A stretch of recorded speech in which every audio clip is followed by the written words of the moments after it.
Hello बच्चों, आज हम चैप्टर 5 शुरू करेंगे अर्थमेटिक प्रोग्रेशन। इसकी थोड़ी सी जानकारी लेते हैं जिसमें हमको कुछ पॉइंट ध्यान में रखना पड़ेगा। जैसे देखिए, इसके आधार पे हम पूरी एक्सरसाइज सॉल्व करेंगे।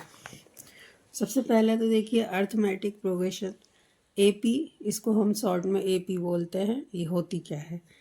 तो जो सीरीज जैसे देखिए, ये जैसे ए कोई नंबर है, इसमें a+2d a+3d इस तरीके से ये बढ़ते जाएगी। तो जो भी नंबर हमको फाइंड होगा वो एपी कहलाएगा। तो देखिए जनरल फॉर्म ऑफ एपी का जो जनरल फॉर्म होता है इस टाइप का होता है।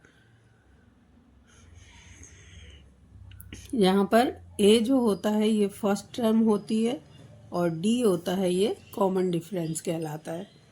और यदि जैसे ये कोई सीरीज दी हुई है, ये नंबर्स दिए हुए हैं, ये एपी है, एपी में है, तो इनका जो डिफरेंस होगा जैसे A2 - A1, सेकंड वाले नंबर में से फर्स्ट को माइनस करेंगे, फिर थर्ड वाले में से सेकंड वाले को माइनस करेंगे। मतलब इसी टर्म में जो इनका जो डिफरेंस होगा ये सभी सेम वैल्यू देगा, इनका सभी का डिफरेंस इक्वल होगा यदि ये एपी है तो।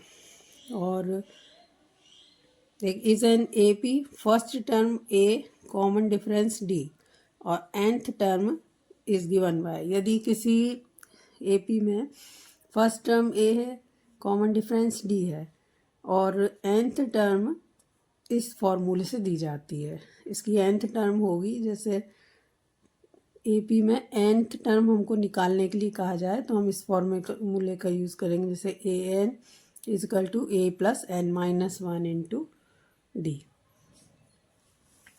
अब इसी में आगे देखिए 4 पॉइंट है, the sum of the first n term of an AP is given by. अब इसी एपी में यदि nth टर्म दी हुई है, जैसे फिनिट नंबर दिए हुए हैं और उसमें हमको उनका सम फाइंड करना है, तो उसके लिए हम इस फॉर्मूले का यूज़ करेंगे, s = n/2 2a + n - 1 × d। ये nth टर्म का सम निकालने के लिए ये फॉर्मूला यूज़ होगा। और यदि लास्ट टर्म जो दी है l दी हुई है, if l is the last term of A finite AP.